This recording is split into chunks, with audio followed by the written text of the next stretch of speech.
All right, let's get started with this midterm walkthrough. So I will be going over question 4, which is the subset summing. And before we actually really dive into this question, let's kind of understand what it's asking us to do. So it gives us a very quick example right here, and it gives us the instructions. Given a list and an index, find the sum of all summations of each subset of the list starting from the given index. So this might be a little bit confusing at first, but let's run through the examples. So we're given the subset sum, and the list we're passed in is 1, 2, 3, and our starting index is 1, and it returns 7. So how do we get 7? Well, first, what we do is we go to the starting index, and we grab the first value, so we get 2, and that's our first subset. And then after that, we grab the values 2 and 3 and sum those together. And we take the total sum of these two. So it's 2 plus 5, which gives us the value 7. So that's how we get the value 7. And then we can assume that a valid index will always be passed in. So that just saves us a little bit of time and space for checking whether or not we get things that are out of bounds. Cool beans. So now the instructions for this questions are use the provided lines of code to fill out the body of the functions. So I'm expecting on the next page that we're going to have a set of lines that we can use and just rearrange, because it says the next line says that these lines of code appear out of order and without indentation, and you may not use any additional lines. Should be a Y. And last but not least, fill out the blanks so that the provided code makes sense. So now let's take a look at the provided code, which is on the next page. Cool. So this is the provided code. We see that the subset sum takes in a list LST and an index I. This is the example we just ran through earlier, and then I'll just actually run through both of these doc tests as well. So subset sum, we have this list here, and it starts at index 0. So this is index 0. And we just return 1 because you just add 1. And then there's nothing else in this list, so there's nothing to sum up. And then for this example, it's a little bit larger, but we have the subset sum list of 1, 2, 3, 4, 5, and we start at index 2. So index 2 is 0, 1, 2. So it starts at this 3.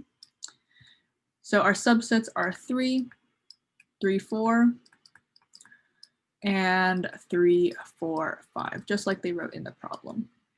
And the way I actually get 24 is I take this 3, I take the sum of this, which is 7, and I take the sum of this, which is, it's going to be 12, I think.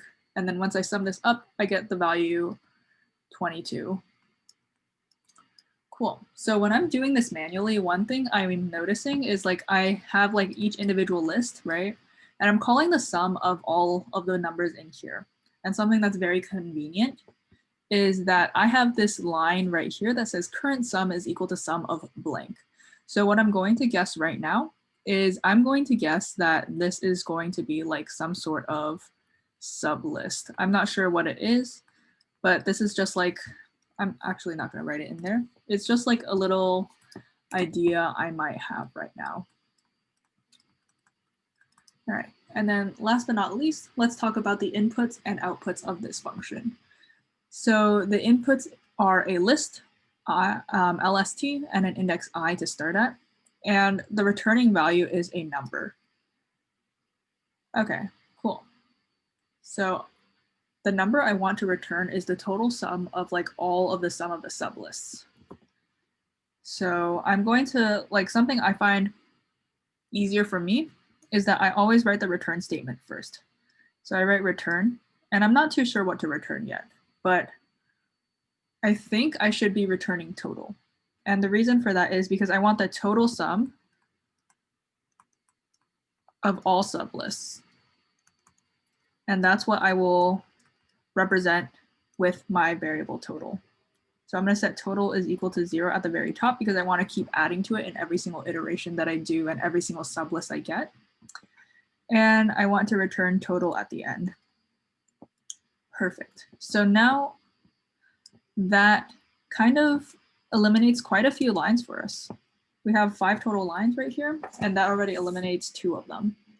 Ooh, so I'm just gonna cross these out, or I'll just put a little check mark by them, and I'll return total. Okay, so let's think what we would do before like we actually start writing any code. Let's think about what we would actually do. So the first thing I said I wanted to do was keep track of our total. And this total represents the sum of all sublists.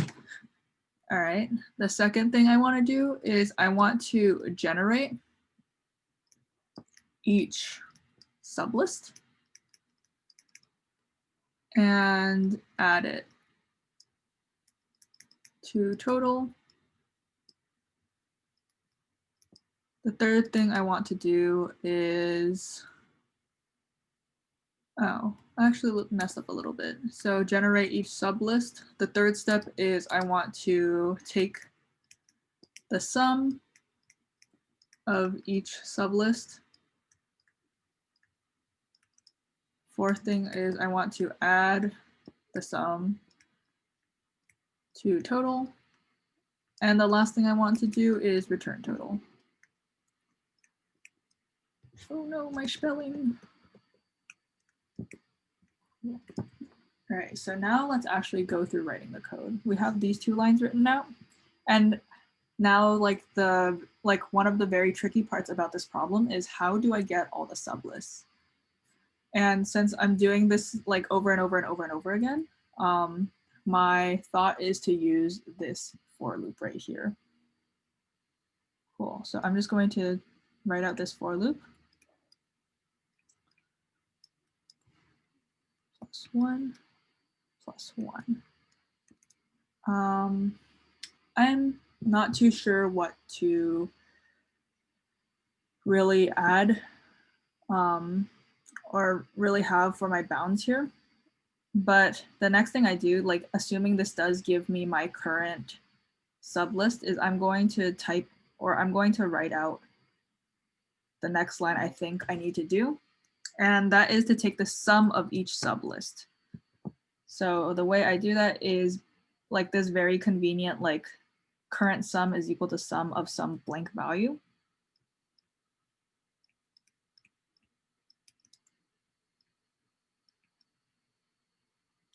And last but not least, I said I wanted to add this, like the sum to the total. So the current sum to the total. And it's convenient that we also have like a very blank line that we have like no, or we have the freedom to do anything we want. So now I will just say total plus equals current sum. All right, so at this point, I've used all 5 of these lines, but now I really need to start filling things out. So the first thing I want to fill out is this sum right here. And I can assume that J is doing some like incrementing, so it's like increasing by 1 every single time. So I want to ask myself, how do I get the value that, or how do I get the starting value? So in the starting, or how do I get this very first case? And this very first case is just the sublist LST of I. But another way of writing this sublist equivalently is LST I J when J is equal to I plus 1. And the reason this works is because this like J is exclusive. So if I do something like LST of 2, 3, what this will do is this will give me the second element in the list. So in this case that I'm using like this doc test right here, this would return to me the the list 3. So it looks like I want to be lower bounded by I because that's my starting point for every single iteration. And my stopping point is going to be this J that I need to fill out in this for loop. And I said in like the very first iteration, we have this like +1 very conveniently. But if we have this 2, 3, like the difference is 1, and we return a list of size 1. And that's exactly what we want in this case. So I will just say for j in range I plus 1. And the question is, when do we stop? Well, we stop when we reach like the end of this. So how would we do that?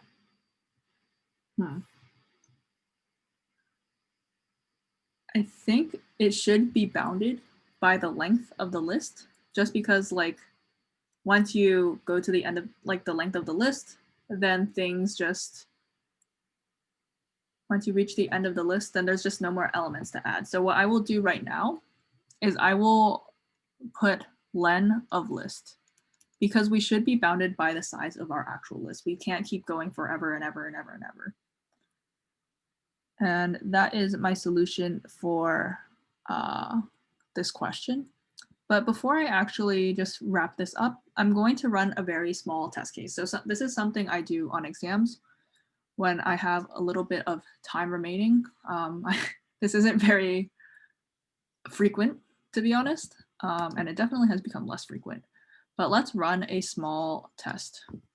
And I will use the test case like subset sum 1, 2, 3, and then 1. And then, wow, that's a very derpy circle. That's still a very interesting circle, but let's run this on subset sum 1, 2, 3. So I'll just write this out for my own purposes, 1, 2, 3, and the index is 1. Cool. So the first thing I do is I set total equal to 0, and I run through this for loop for j in range I plus 1, len list plus 1. So my current sum is equal to sum of list ij. So list ij in the very first iteration is LST of I, which is 1, and j, which is 2. And this returns to me the value 2, because this is a list splice. So it's the first element inclusive and the second element exclusive. And I take the sum of that, and that's just going to give me like the number 2. And I say total plus equals current sum. So now I'll just keep track of my total variable on the side. So it used to be 0, but now once I add in the 2, the total will be equal to 2. Cool. And then for my next iteration, I have j is equal to I plus, we did I plus 1. J will now be equal to 3. Yeah, so j will be equal to 3.